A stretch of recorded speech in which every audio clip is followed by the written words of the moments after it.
we're seated in this little area right here. Yeah. Hi everyone. I'm Michi Jagarjian and I'm the president here at Baxter St, and we're just really excited about Ivan's performance. Ivan and Dave are going to be doing a performance, and then afterwards Anna, who's the curator of the show, will come in for a Q&A. Just to give a little context, this show is part of our guest curated program here at Baxter St.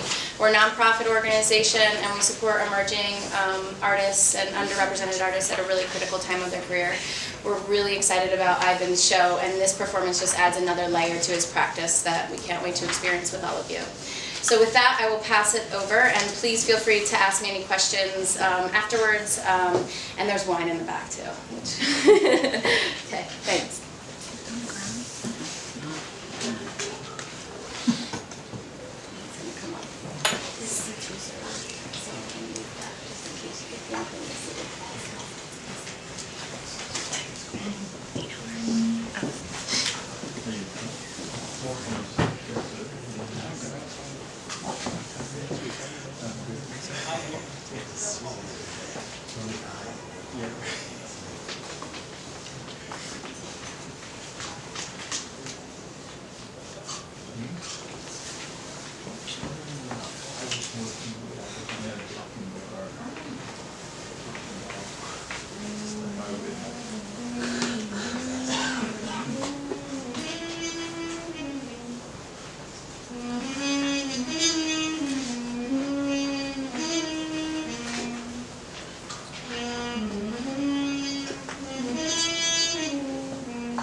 Lift the lid of its secret.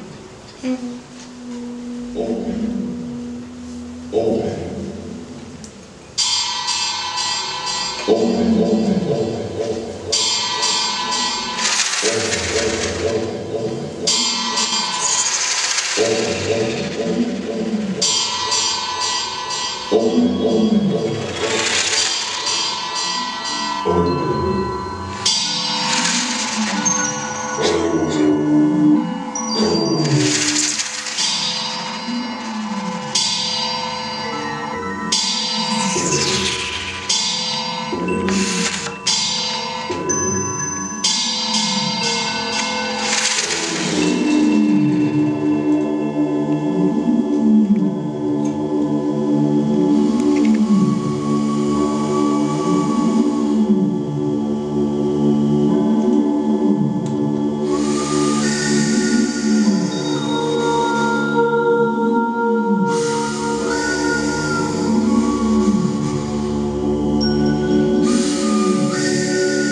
time Gilgamesh wakes from a nightmare, but Enkidu reassures him that his dream is favorable after all.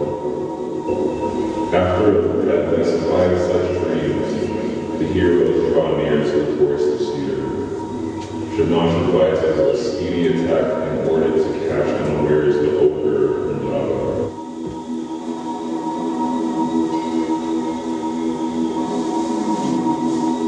Catch unawares the ogre and Java.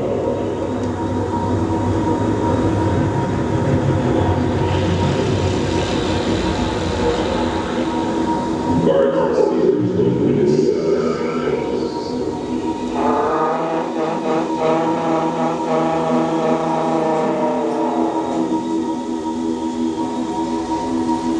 as the heroes aimlessly try to allay each other's fears, they arrive at the forest.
Let them summon the great one.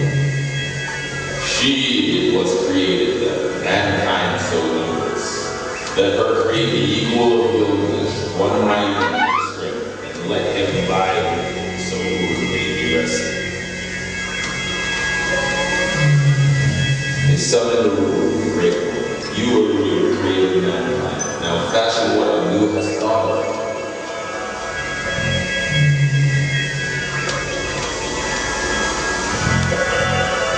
Let him be a master, the sword of his heart. Let him violate each other. Let him be rested. The goddess Forde heard these words. What a new hath thought of. She fashioned it. The goddess Forde, she washed her hands, took a pinch of clay, threw it down the wild, No while she created Inky, you were offspring of silence. You were offspring of silence. You were offspring of silence. You were offspring of silence. It's strong.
Imagining was imagined in return by me.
Let us go into the forest.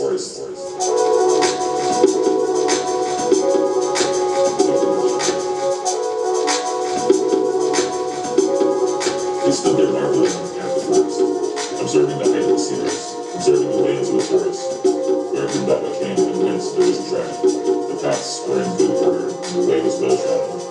They were gazing at the cedar mountain, dwelling of the gods, thrown geese, or goddesses.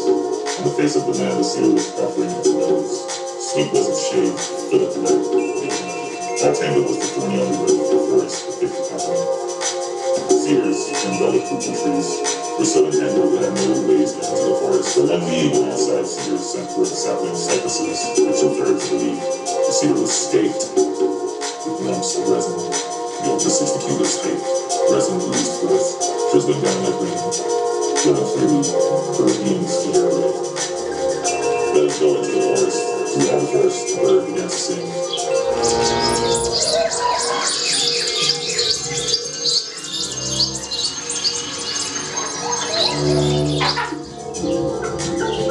Singing a song, taking the pipe out. I looked into the morning, heard the dove call an answer. Followed the stork, the forest exalts himself. One came under the sitting down, dreams the only trees. And the band of musicians and drummers. Made me they dash out a rhythm in the presence of Mumbala as the cedar cast its shadow. Terror fell in wilderness. Swiftness took the grip of his arms, and feebleness he set his legs. Inky would open his mouth to speak, saying to Gilgamesh, let us go into the forest. Let us go into the mists of the forest. Set to it and let us rise our battle cry. Gilgamesh opened his mouth to speak, saying to Enkidu, why, my friend, are we trembling like weaklings? We who came across all the mountains for us. Shall we see the light? Enkidu replies, my friend, as one who has experienced in power, one who has been in battle has no fear of death. You have been spared in blood, so you do not fear death. Wrathful, like a very dervish, go into a frenzy, let your shout loud, and be careful. But stiffness leave your arms, and feebleness arise from your legs. Gilgamesh, take hold of me, my friend. As one, we shall overcome Mumbala. Let your mind go in combat.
Baba taught himself speaking the word.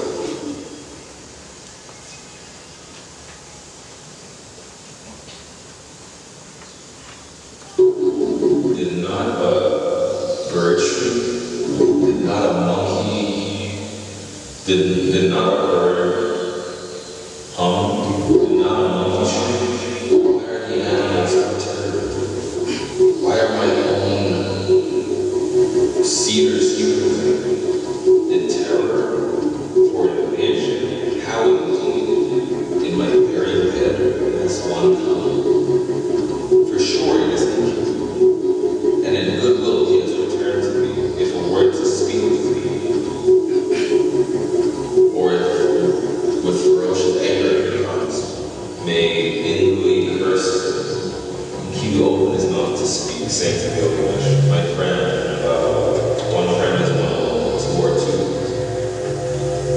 Though they be weak, two are strong. Though one alone can climb a glacier slope, two can jump over it, two triplets. A three-ply rope is not easily broken. As for a strong dog, its two pups will overcome it. Fix firm your stance, my friend, the hour's dark will pierce your body's heart. The journey that we are making will be everlasting in fame. When we have departed to see your forest, our immortality will be born. My friend, on the wind, Shamash, where is the tempest? Speak to Shamash, that he may give you his 13 minutes. Gilgamesh lifted up his head, weeping before Shamash, tears flowing before the rays of the sun.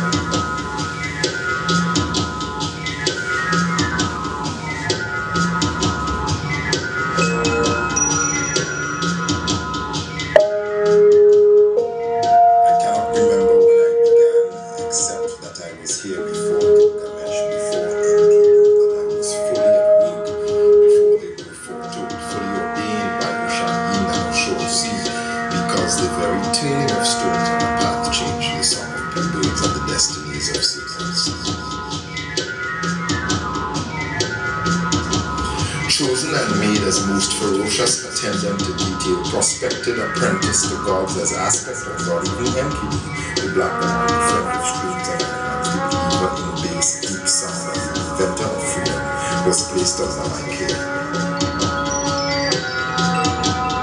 I, Umbaba, weaver of the meaning of unconditional, call the terrible to aid my job as protector of unconditional. If I, Umbaba, weave I, Umbaba, weave I, Umbaba, weave I, Umbaba, weave I, Umbaba, weaver of the meaning of unconditional. I, Umbaba, weaver of the meaning of unconditional. I, Umbaba, weaver of the meaning of unconditional. Call terrible to aid my job as protector, to preserve sovereignty. Last King Master of the universe, first iteration of Midnight War and Dance Macabre, handcuffed inside Cape Town, showered in the most navy of night, walking syncopation among the cedars that bit my teeth with the baobab.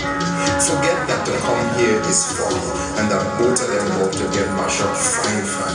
Why would you want to oppose the very idea of balance and bulwark, upend the beauty and thickness of the deep? Is it not enough to say you were there to celebrate without being celebrated, to be celebrated in song without the evidence of scar?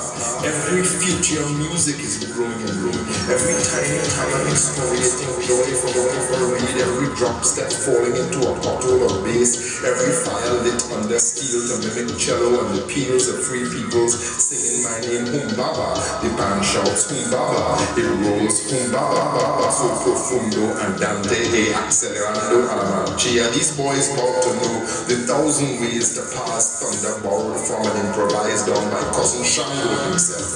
Dead. My heart weeps for the fall of the conquistador and his blind innocence.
Umbaba heard what Enkidu said. Umbaba lifted up his head.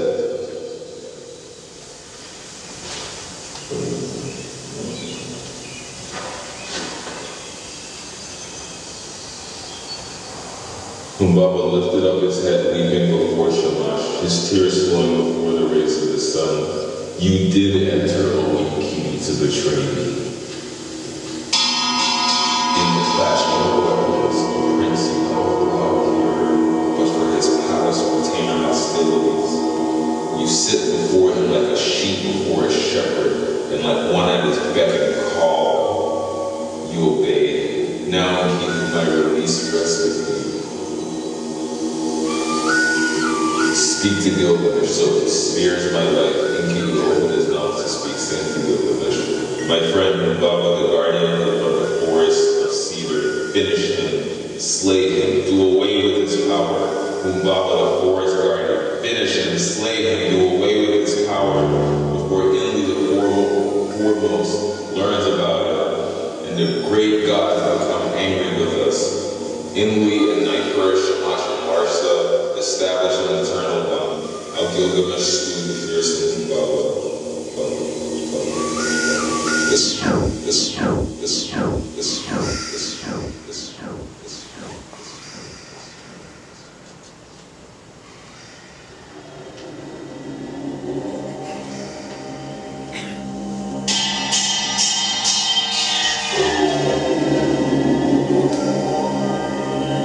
The assassination of Umbaba, an allegory. After the assassination of Umbaba by Forde. 1. All the good got together that day to pay respects or to witness or to participate in the grand beheading. The head was to be removed, and no Orisha with a mouthful of gin or rum or honey or seawater could be seen to be absent. The world made the journey to consecrate the spot, decide what next should be made fertile from such complicated dirt. Umbaba was beautiful and wore his blue easy, like a saga boy one day and a matador the next. He liked good gold, wore a thick chain and a single dangling earring, would casually rock a cape or a crown cocked sidewards.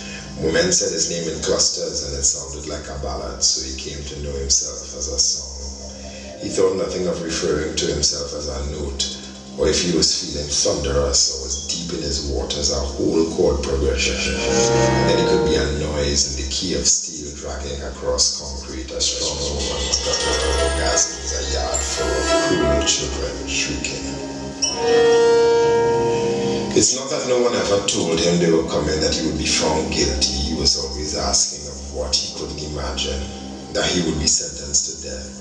Is that for all his power, he couldn't see what the blue was blocking. He couldn't see he wasn't spending enough time preparing for the war that would come, enlisting the Egun and the very psalms that got built in the calling of his name. So the Orishas came to consecrate his hair and light a flame where the blood touched the water. They come in their finest, a shoe dressed in a riddle to whisper in the ear of the uncadavered head, Yemaya to name and reclaim her understood blue ocean to sweeten the body for the resurrection. Ogun come to sharpen the elbow bones and shins into instruments the new body could use, and in a rare reverse sweep of a cricketing move, Shango showed the gathered around dance meant to inspire control and wisdom in the flesh. A veteran move, the no-look pass of Orisha benedictions, real starboy thing, just like Shango liked, but with a first line to begin the narrative. With our first line to begin the narrative, a new pronouncement on the proceedings. The ceremony of the blade that severed Umbaba from Umbaba come to be just a footnote. The gathered who come there, respectful in their raiment, singing the correct songs made of the approved chords, setting the table with correct harvested foods, to see that the Orisha didn't come to gloat on the follies of man, didn't come to just make up riddles and trials for man to overcome just to make themselves laugh. The gathered realized what all the elements of God that come together could actually mean if people kind open themselves to the energy, the colors, and the song you could hear running bass line from the stems of cut flowers and the pulling of roses.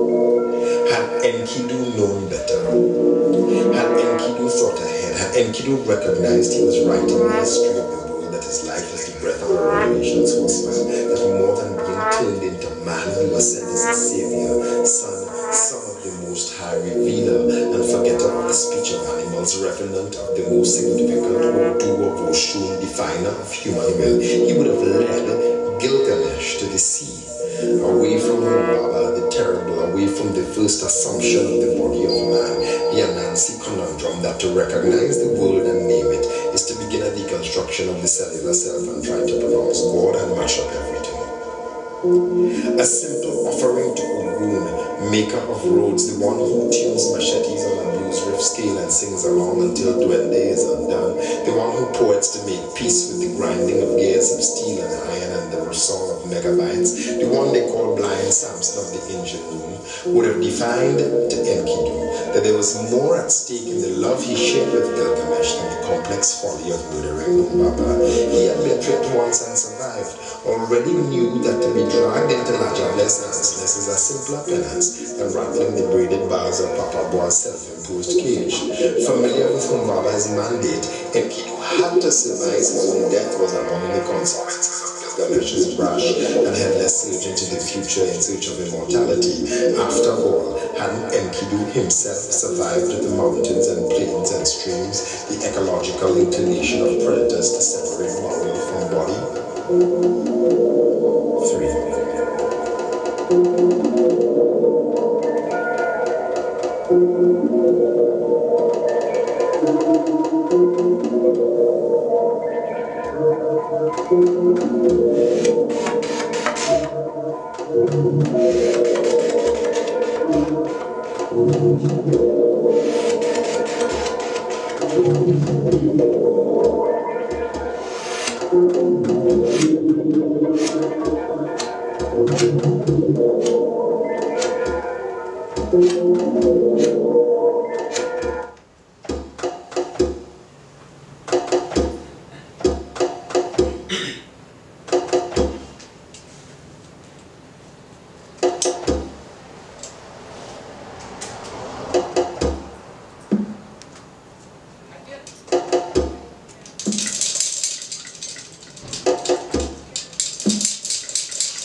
Gilgamesh is Malo, Gilgamesh is Columbus, Gilgamesh is Magellan, Lapu-Lapu is Humbaba's great-great-great-great-great-grandson, Gilgamesh is General Custer, Crazy Box is Humbaba's great-great-great-great-grandson, Gilgamesh is Cortez, is Pizarro, Gilgamesh is Winston Churchill, Gilgamesh is Napoleon Bonaparte, Gilgamesh is Theodore Roosevelt, is both Bush presidencies, Gilgamesh is Captain Baker on horseback trying to end Carnival, Joe Talman is Humbaba, who can it be the forest's final weapon.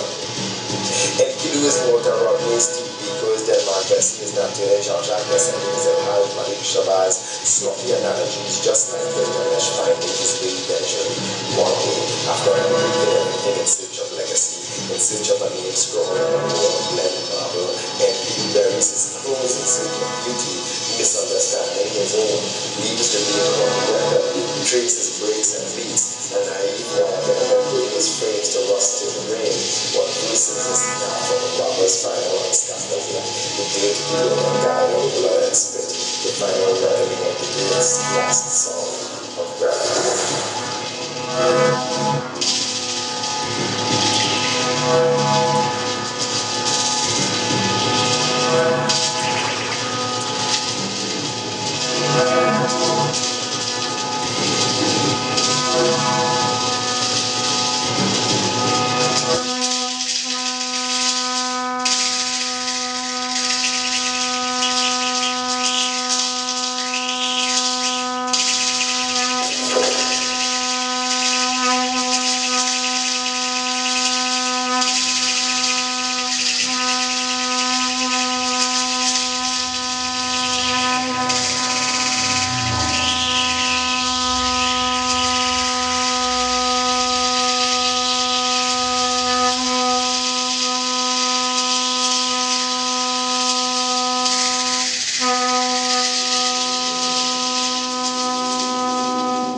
We have reduced the forest to a wasteland.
Telephone and call.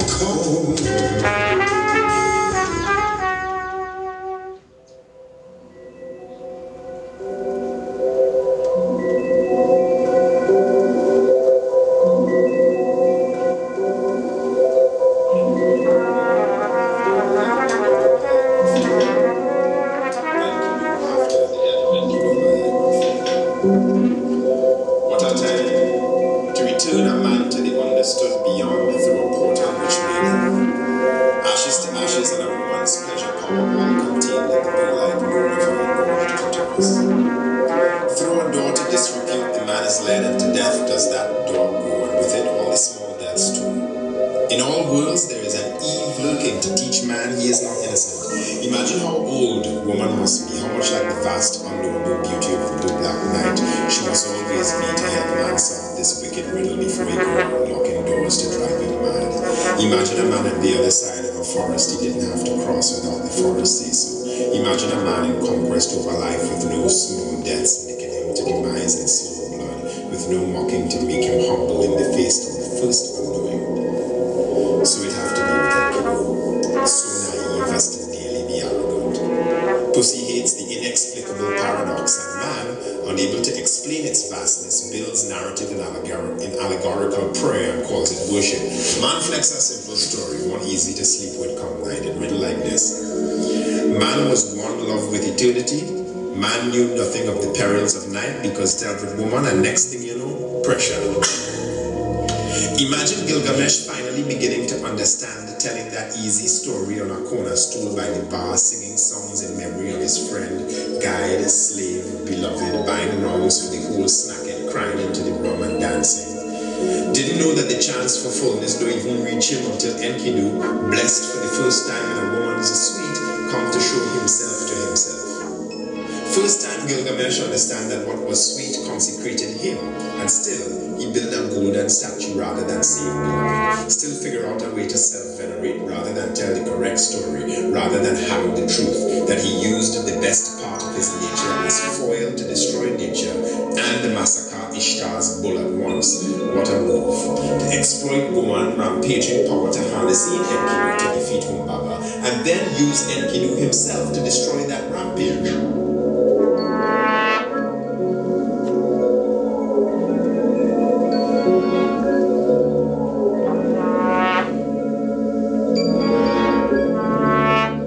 To remain empiric and alone in power with no other power to balance or contain the singular conqueror in his blood. Forgive Enkidu descendants if they don't trust in his latest searches, Nirvana, his heaven, his songs and rafters, his holy spirits, his Bibles, or the found tablets bearing his name, his monuments or histories, the crying of his mother, his own tears, that Jesus is white, the Santa Maria Pinta or the Nina, that men on horseback are four-legged gods, his fake hunger strife, and no, it is not blame, that Eve is why we had to leave the same paradise from which Gilgamesh ruled, and from which he removed Humbaba, the fake piety of God-led monarchy. Forgive Enkidu's descendants if they suffer from deep-seated knowledges that they can't always place, that they once owned something that exalted them, that made them beautiful, and were robbed and told a sleight of hand story by the same man sitting at the end of the bar in the snack at 4 o'clock in the morning, sliding more money under the chicken wire to beg for a last petty quart of rum, that they asked for succor and were built a monument of gold, which gold they could not eat, which couldn't soothe the quarrels with their loves. Enkidu is dead, and the forest Louis and Madiko lapped with the same regularity, and there once was a time they were covered in a glory their father left for them. Forgive them if after Enkidu pyre come down to ash, they drink all Gilgamesh rum, leave him at the bar, and go home, not knowing how to love their wives. Nice.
No, but Dave, really, Dave is amazing.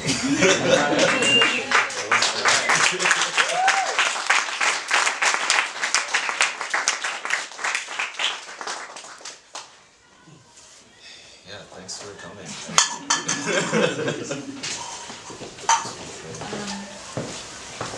Hi everyone, thank you for coming. I curated this exhibition Thank you so much, Dave, Roger, Panera. Really amazing performance. I think we'll just conclude tonight by just asking a few questions. So I'll just ask one or two, and then I'd love to open it up to everyone who's here. There's also one seat over back there. Yeah. So, Ivan, can you tell us a little bit about the passage from Gilgamesh that you chose to incorporate into tonight's performance and why it's important to you? Right. I mean, first of all, before I can get my thoughts together, like, thank you all for coming. Thank you, Baxter St, like, for holding us down, like, super hard. You, Anna, as well, for curating this amazing show. That's right, I called my own show amazing.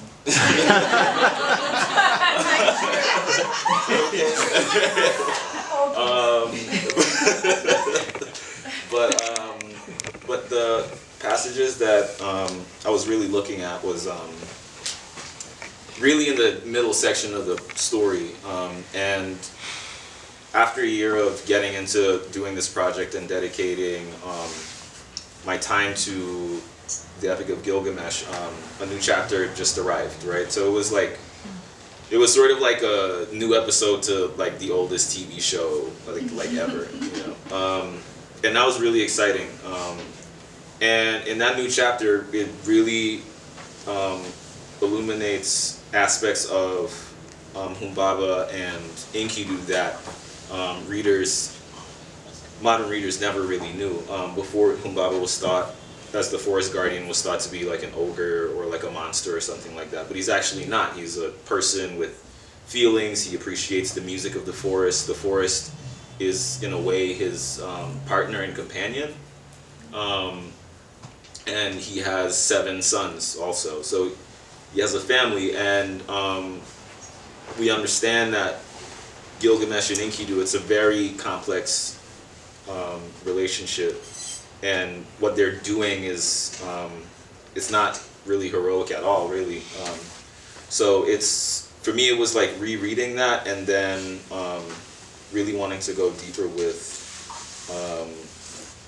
just how these characters, like really like their voice, you know, how they sound, you know, in that sort of cadence. Yeah. And so, do you see sound as a material? So clearly cyanotype is a really important technique for you, but you also experiment with textiles, cement, and other materials. So do you see sound as like another material, and do you treat it differently than certain techniques that you incorporate, or how does sound play a role? I mean, I never thought of sound as a material because you couldn't like hold it. Like it's not a graspable thing or a tangible thing. But you know, I was taking this sound class maybe like a year ago in the digital music school up at Columbia, and that's sort of the first time where I understood it as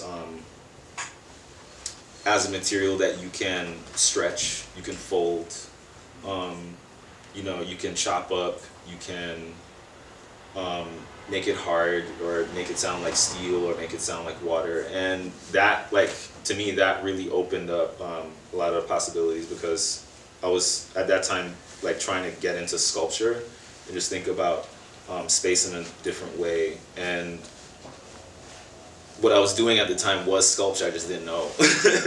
You know what I mean? And dealing with sound, and you know, it's honestly, it's like a sort of nervous thing where it's like, you know, I'm not a musician, you know, but music is like has always been super important in like wherever space I'm in. I'm always playing music and understanding it in a different way as like, you know, I don't have to be a musician to play. I can just play, and if I have a friend that's a musician, we can just play. and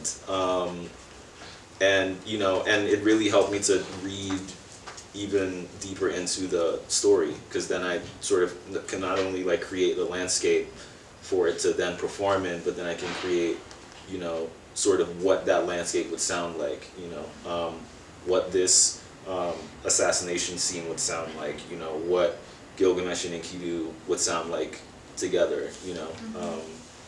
So it really just opened up a lot more just possible ways to go and to see this story in a new and fresh way. That's really interesting. Does anyone in the audience have questions? Yes. Sorry. First of all, I love the show. So thank you for being vulnerable, presenting yourself. I'm looking at the theme of the blue, which is so significant in New York for like winter blues, and the onset of what you're doing, I think, is very timely. I have a question in regards to your use of the trumpet and the reason why you chose the trumpet of all instruments. I'm an old trumpet player, so for me it was a significant horn that caused attention, but the melodies that this trumpeter played were definitely in a lower scale, something a little easier, more relaxed, which I appreciated as a player because the challenge is in upper register. So I think that it was definitely a great choice for the sound of blue, if you will. But I want to know why you chose the trumpet. And then also with your voice that you added to the presentation, what were you trying to get from the voiceover? What was that additional piece that you were adding? What was the purpose of that? What are you trying to get us to receive in regards to the color, sound, all of it together? What was your initial thought? Like, you know what? I'm going to do a trumpet, I'm going to do a sound. What was that angle? Where were you coming from? What did you want us to receive? Well, you know, with the trumpet, first of all, you know, Dave and I, we've been buddies for a while now, and constantly, like every time we're together, we're like, we gotta do something. Like it just needs to happen. Yeah. And for this show and for this piece, like I really saw Dave's trumpet as really the true poetic voice in the whole thing, and it makes me think back to the beginning of the story where, you know, and even this performance where, you know, the poet is basically saying, like hailing the reader and saying, hey, you, look at this, imagine, you know, what it's like to be in, or imagine what it's like to see the wall, imagine, you know, this palace, or, you know, Gilgamesh's domain. And it's sort of calling attention to a reader as like as a subject, like you're implicit in it, you know, and how you read and how you see these characters in these stories. So the trumpet was really, you know, what I see myself making is sound, and the trumpet is the music that responds to the sound. And so it's a conversation for me. And that's the first time I've ever played with a trumpet player, so that was also really, really tight. And with the voice, you know, I met Roger through a friend, and immediately he saw some of my images, and immediately it resonated with him. So he immediately started writing. And in exchange, you know, we were super in the moment, and what I'm realizing now is like that collaboration really was, you know, pulling from a poem, like an old poem, making new images, and then having a contemporary living poet sort of respond to this, you know, without me even being like, hey, like, can you write this or say, like, it was totally free range. And because he has a license to the poems also, you know what I mean, like, because it's really accessible to all of us. You can Google it, you can find it.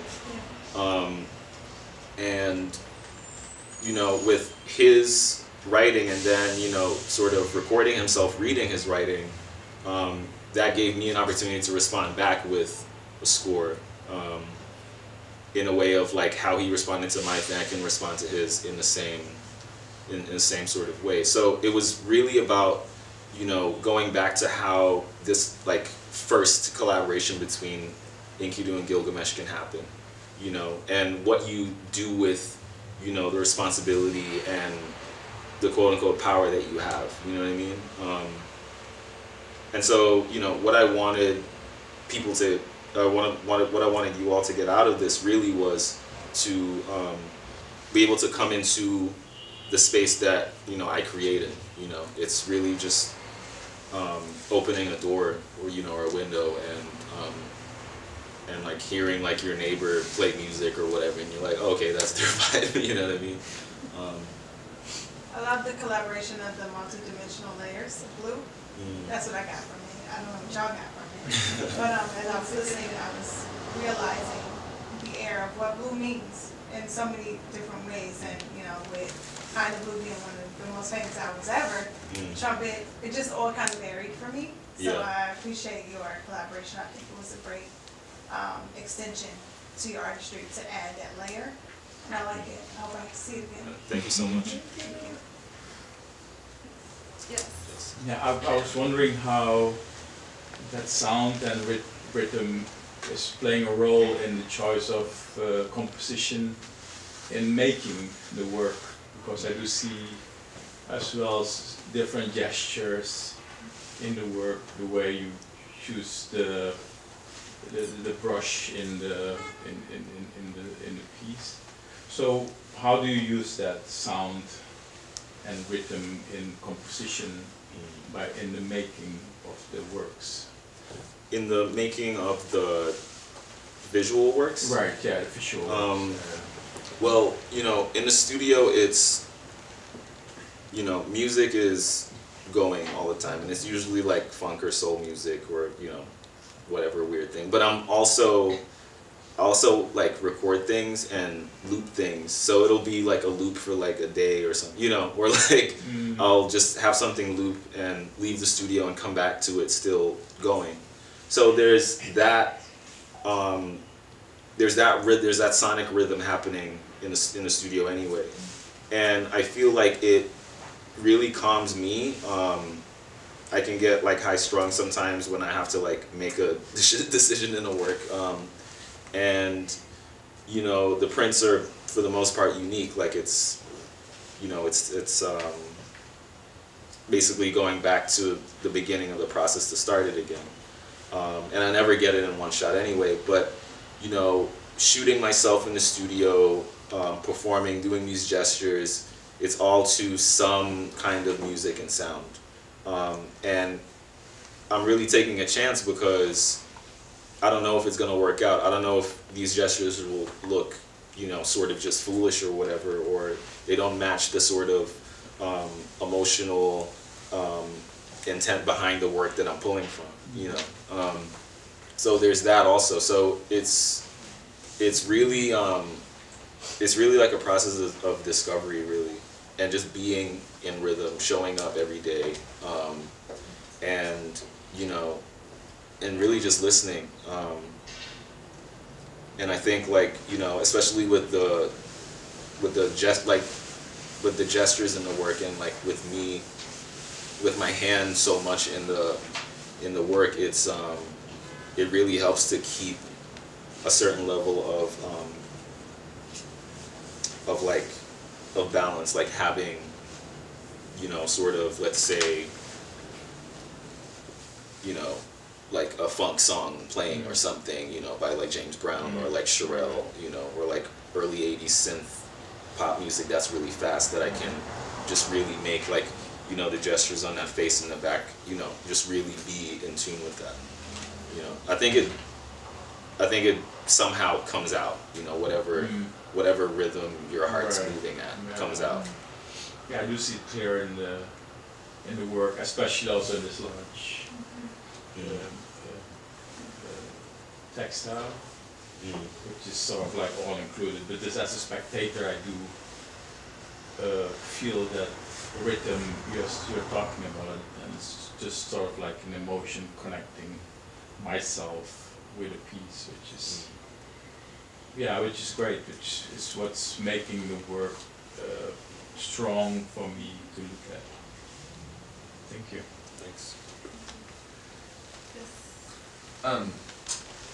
So I noticed through the poetry there was a moment when the poet actually injected Ivan Forde into the narrative and mentioned that you slayed one of the characters. And then looking around, it's your figure in all of the works. So I just wondered if you could speak a little bit about that, like projection of you in embodying. It's interesting you heard that. I think it's a really really like the project sort of became a really personal project, like very early on, especially with this piece behind the curtain, the death of Enkidu,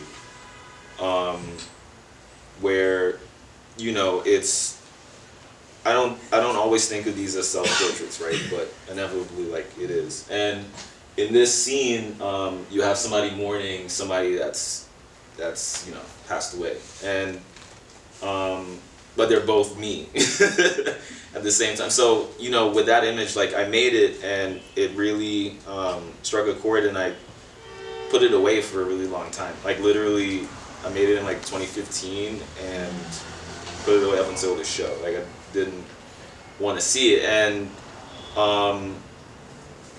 so, like, it's this thing called, like, you know, sort of reader response theory of, like, you know, you perform the narrative and you make the narrative what it needs to be for you. And being both, you know, Gilgamesh, who is, like, you know, this sort of self-idolizing hero, heroic figure or whatever, and Enkidu, who is, you know, this sort of born in nature, like, sort of precedes Adam in this, like, literary history, and but then sort of becomes used in the sort of humanizing project, you know, of, like, civilization and building and taking trees to make random shit, you know. It's sort of like, it sort of really placed me, like, at this sort of, you know, origin point, you know, and just in terms of, like, literary history. And me doing all these actions, me taking down the trees, me, you know, sort of fishing, like, I'm like literally doing the action, you know, like, and photographing it. So it's a way of, like, for me, it's a deeper way of reading more than anything. And, you know, in discussions with people would be like, well, which are you? Are you, like, do you identify more with Gilgamesh or with Enkidu? And, you know, I'm literally both, but obviously I get down with Enkidu. He's like the shit, you know. It's like, he's the best. But, you know, but he dies, and that's sort of what really starts off. That's what really puts the epic in the Epic of Gilgamesh. You know, that, like, Enkidu's death makes Gilgamesh the hero by default. You know what I mean? And so it's like those opposites, like, within ourselves that, you know, we have to face. It's rarely ever this or that, you know. It's, like, a lot more complicated sometimes. Can we take one last question? Yes. Hi. So, kind of following up on that, I was really curious about, you know, the relationship between Gilgamesh and Enkidu is like foils to each other, and then Humbaba, who's like, you know, you kind of already described him, but, you know, the way that you and the poet sort of portray him and your interpretation of it is radically different to how the story has been told and taught for, like, forever, right? So I wanted to know what prompted that, and then do you see yourself reflected in Humbaba in any way? And is that like this work, is that a triangulation of, like, this other part of you? You mentioned the relationship, the connection that you feel with, you know, the two main characters. How does Humbaba fit into that, and what prompted that reinterpretation of his role in the story? Well, for me, what really changed everything was hearing Humbaba's voice for the first, or reading his voice for the first time. When this new chapter came out, he had actual poetic lines.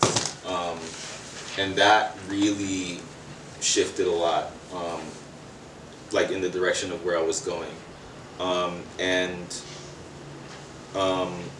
because really I was only focusing on the relationship between Gilgamesh and Enkidu. And Humbaba being this sort of, emerging as this sort of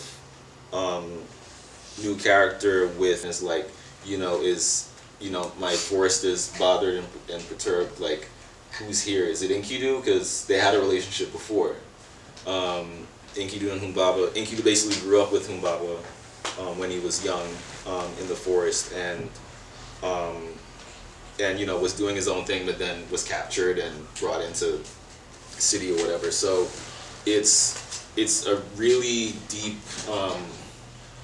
complex sort of level of Humbaba is like a father almost, to Enkidu, and by default also Gilgamesh,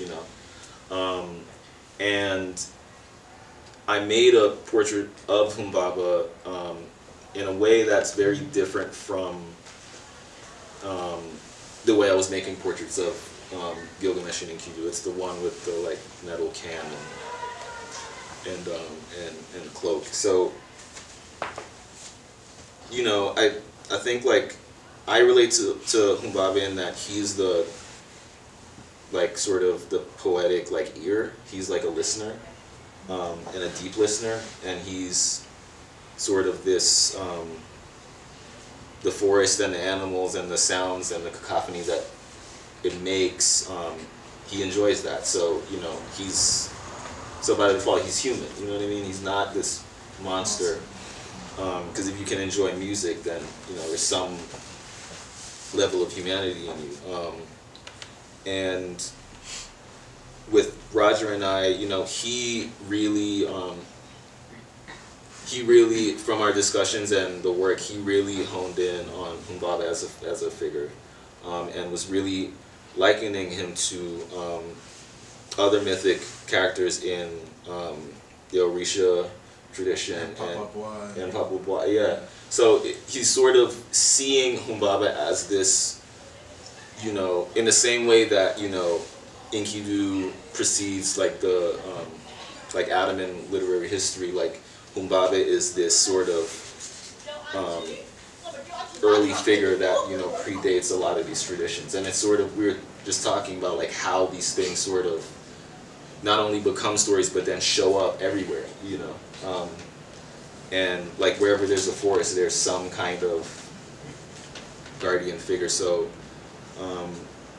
for me, that was really interesting, and his writing, the way he pulled out Humbaba's sensibility from the text, from our discussions, and his own way of reading the story was crazy. It was wild.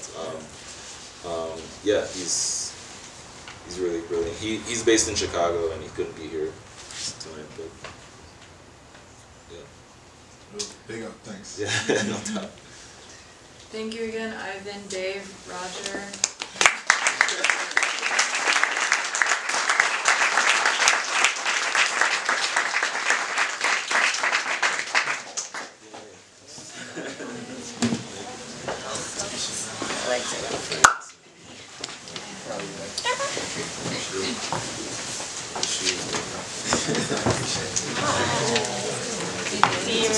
I do. Your art. Oh yeah. I know. Very, very dope.